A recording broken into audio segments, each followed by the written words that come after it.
One. All my weight on 1, 2. Oh! Did we bring your first aid kit down here? Casual. We did not.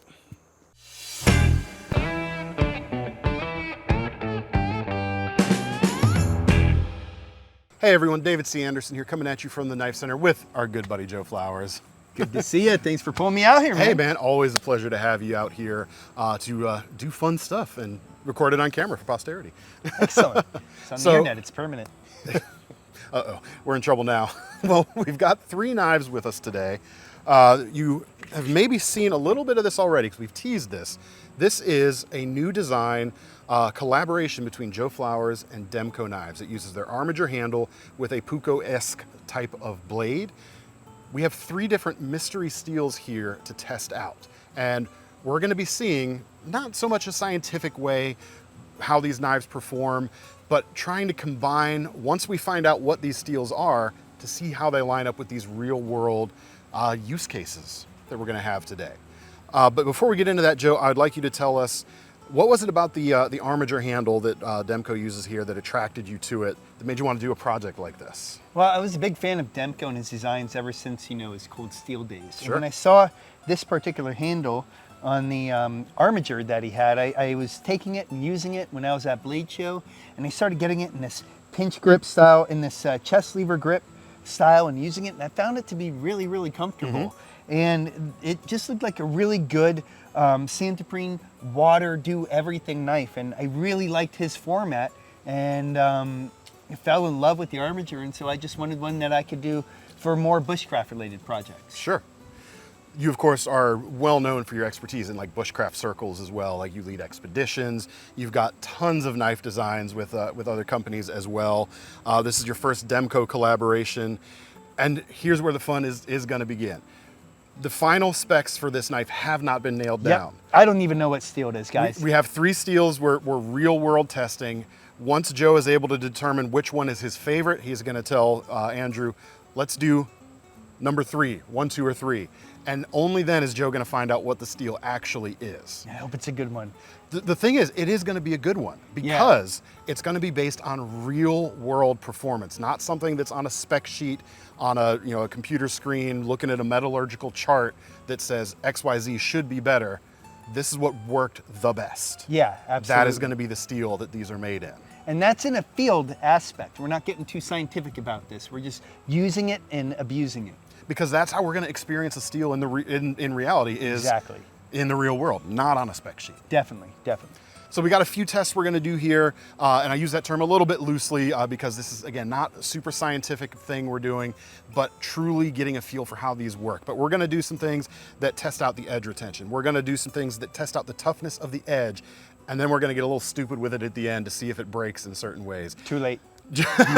Joe's already done a little bit of testing. He's going to be doing more testing after this video as well, but we're going to immortalize some of it for posterity right here.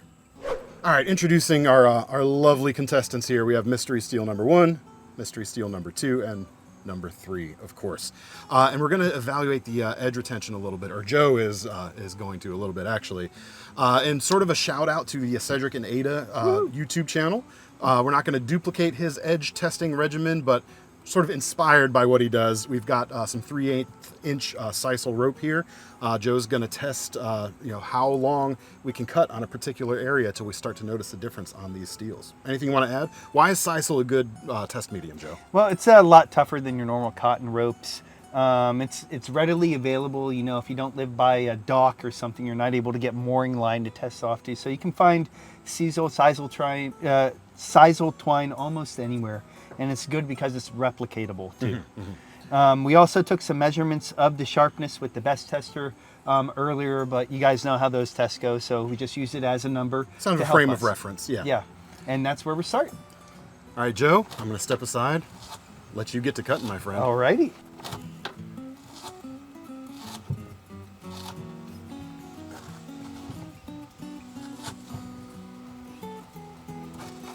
So Joe, that's 100 cuts so far. Are you noticing any difference in performance yet? What's the edge feeling like to you? Yeah, well, the edge is definitely taken a bit of a licking right now. It's a bit duller I can definitely tell it feels like I've worked through a deer already. Using Sisal twine really messes up a knife, and you can tell a lot just by doing a repetitious task, just like this. So is the edge unusable yet, or No. it's still cutting, but you're noticing a performance degradation? It is definitely still cutting, but the performance has dropped down quite a bit. All right, how about we do 100 cuts on steel number 2? Sounds good.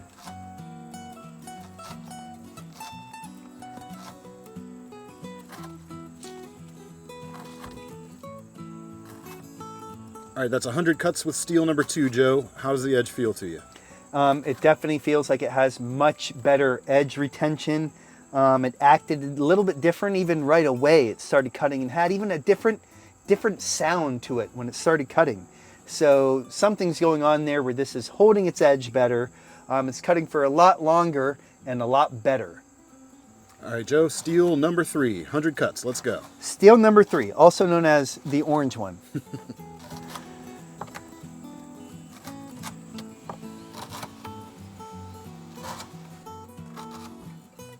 All right, Joe, 100 cuts on test subject number 3. How's the edge feeling? It feels very, very similar to this one where it cut and held its edge for a very, very long time. I'd say almost similar, if not better results to Demko test number 2. This one had the same amount of sliciness the entire time, if that makes sense. Like it felt like it was doing a really good job at the beginning and at the end. So consistent. It was more consistent as well in its cuts. Should we do another 50 cuts with number 2 and number 3? Sure, why not?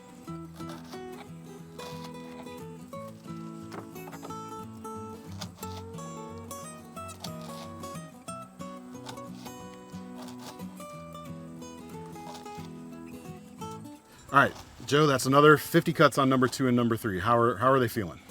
They're feeling great. My finger, not so much. But we have a lot of the similar type of edge retention. You know, this one may have been just a little bit sharper right beforehand, but they're doing the same amount of edge retention. They're still pretty sharp, cutting about the same length, about the same amount, and holding it on until the very end.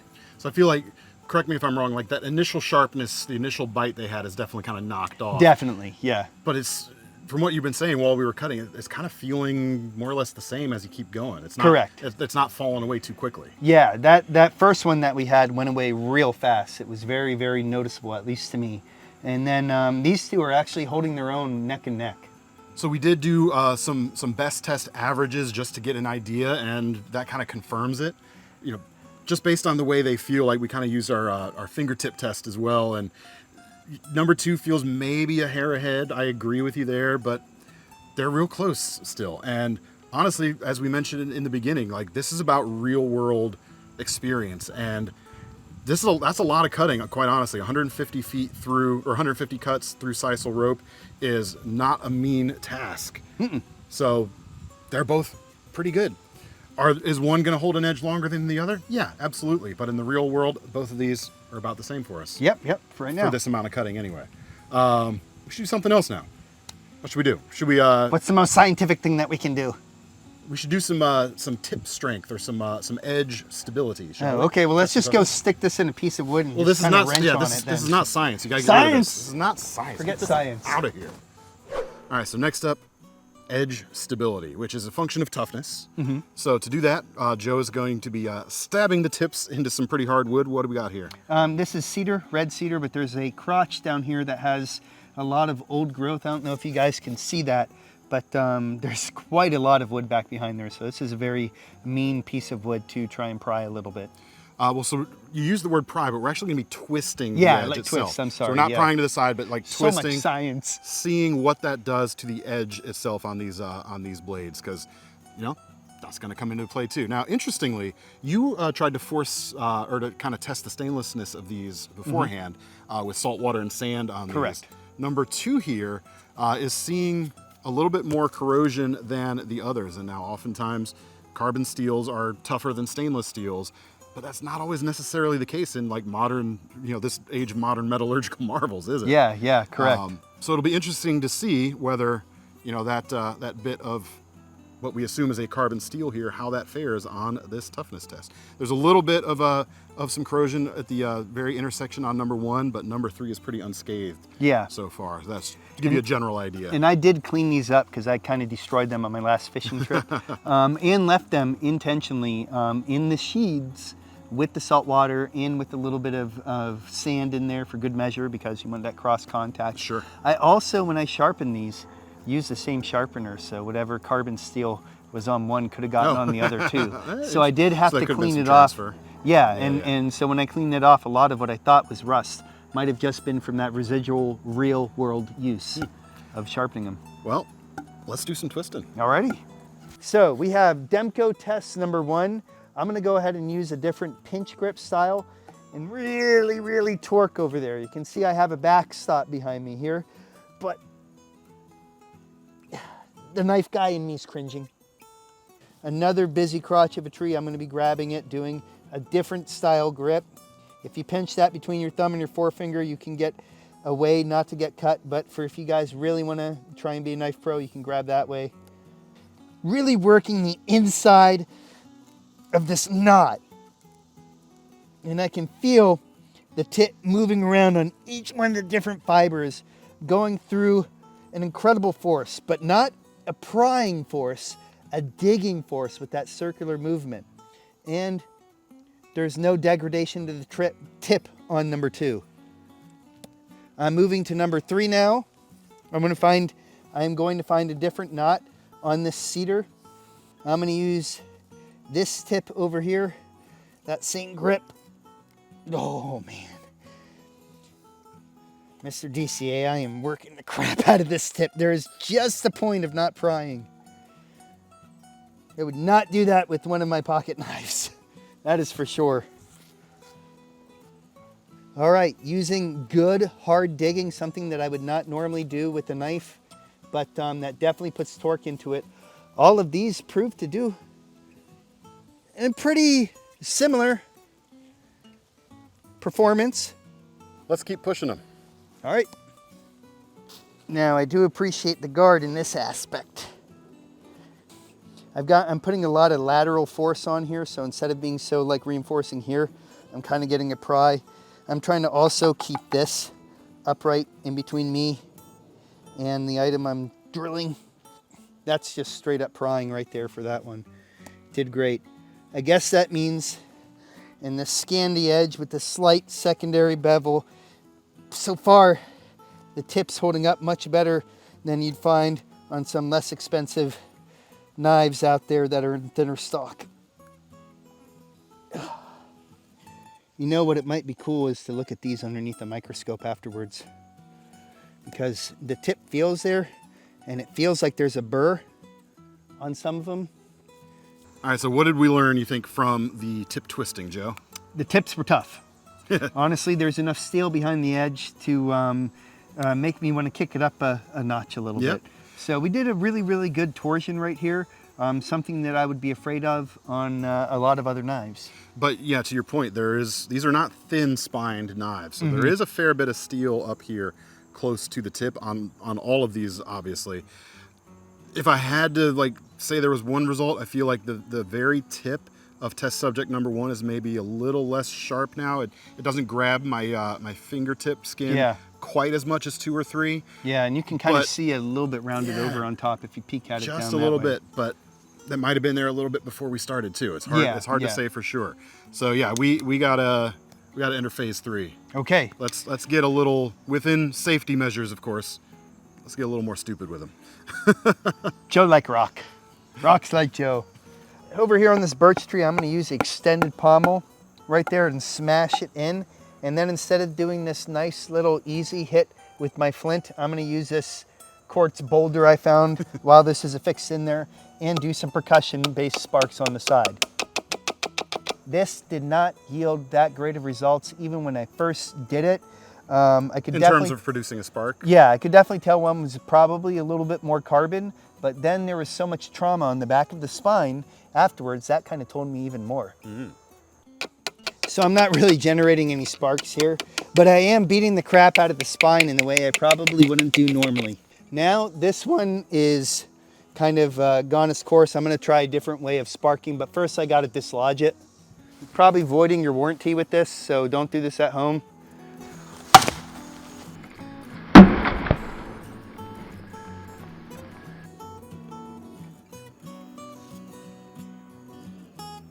I mean, it's still there. That was a good one.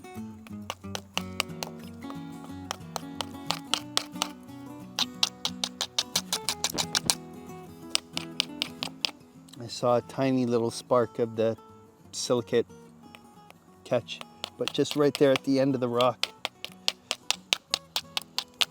This is a very, very weird way of trying to do this too. It just gives me a chance to carve into the spine of the knife. Normally, you can take the knife or the tool and get light hits like that. But this spine is very, very beat up, and I'd probably have to take it and process it with a file even, or a belt sander. But it wouldn't be nice if we didn't give it a send-off. I had sparks earlier, maybe, but I just wasn't getting consistency. Other people aren't either with this steel.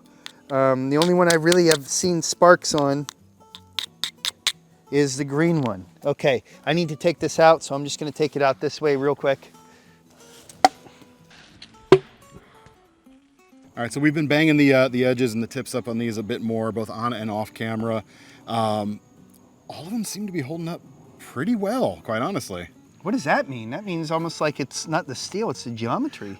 You know, it does lend credence to that adage. You know, even a brittle steel can seem tough if it's got the the right kind of thicker geometry to stand up to abuse. And these are not thin scalpel-like knives. These are built to take a beating, and all of them are taking a beating quite admirably, I would say. You can see some of the gouges on the back of the spine from where the quartz was impacting the back. I thought that was really neat because if you look on some of these, there's straight up chunks missing comparably on them than some of the other steels out there. Yeah, so test one definitely took more damage from that. Now, do you think that might affect like the rest of the blade at all? The fact that it's been taking a beating like that in terms of overall fragility, or? It could, because no matter what, when you're introducing some kind of force that breaks the metal in there, you're introducing the idea of a microfracture. That's why even batoning can sometimes abuse a blade as well.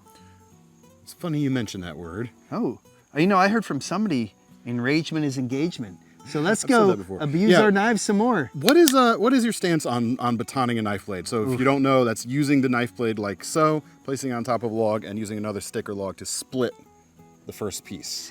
So I've been with knives all my life, ever since I was a little kid, and I started learning about batoning more or less when I started getting used to the internet.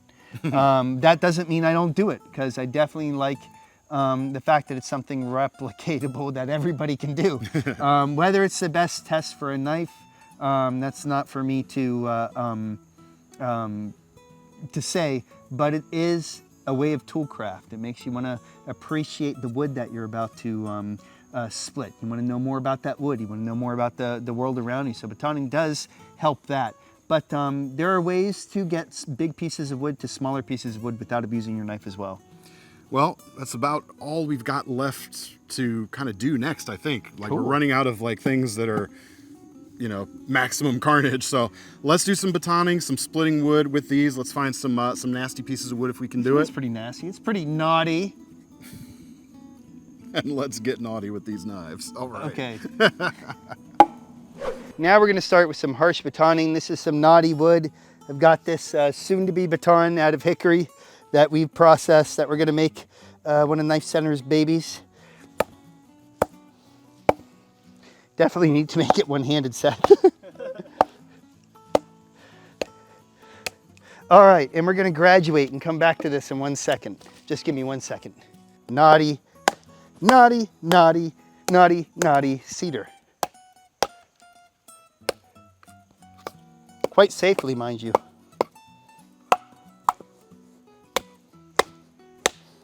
You can see the knots for yourself. That's really unsafe. Don't do that too. I hope you edit this, Thomas. What else am I here to do? Just the son of a shepherd. All right, beautiful crack, beautiful heartwood. No problems through some of these small knots. This is a conifer. The knots can mess up a blade. Demko test 2. This seemed to be the one with the most oxidation. Go ahead and find our trusty hickory stick and make a big piece of wood into a small piece of wood with pressure and anger.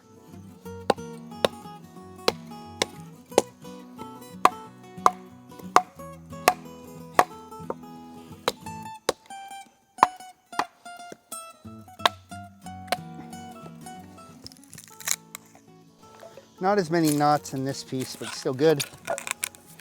No problems, and I can still feel quite the edge. This one has already been started by a beaver. We'll continue his quest to make big sticks small by moving massive amounts of cellulose, in this case a cedar. I don't know if this will be harder or easier, because science.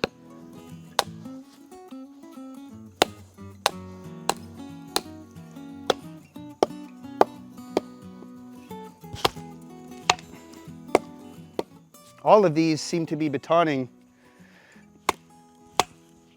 as much as I cringe to say it, very well. That beaver would be proud. No micro fractures with the edge. Did okay with batoning this small stuff. While I was away, you guys did some batoning. What are you doing? I'm gonna stand on these knives. God, I leave you alone for 10 minutes, I swear. For science. Come on. So despite the craziness of this particular test, there is some history behind it. I learned about this test from the legendary Morris Kahansky, kind of the godfather of bushcraft in North America. You can check out his book, Bushcraft. But he would say, I would be out there in the arboreal forest of Canada, and he would be able to knock a tree down, a smaller diameter pine tree, just by hitting it. And he was able to test the rigidity of a knife by standing on it. I don't suggest you guys do this, but we're gonna do it anyway. Void your warranties. So putting all my weight on 1, 2, oh, no. And 3. We have 1 that died. What happened? Oh, the tip. Oh, a little bit of degradation. That's a result. That's a result. Hey, it'll man, still man. cut. Well, look at how it broke though. What's that telling you about the steel and the granular level there? That's what's causing it? There's like a yeah, void that's kind of interesting, huh? And we can look at that under the microscope back at the place too. So you got some shrapnel there. I would make a joke about how, what happens when I leave you alone for 2 minutes, but could be true though. This is a result. Well, tester number 2, we got a snap tip. It's interesting to see how that broke too. Yeah. There's a little bit of glass-like fractures. Yeah, it's almost like this like blowout almost that we saw right here. Yeah, but we had to dig the tip out of the stump. We had some fun. So interestingly, because we are assuming this is a carbon steel, which are generally well regarded for being durable in the outdoors, but this is a real world result.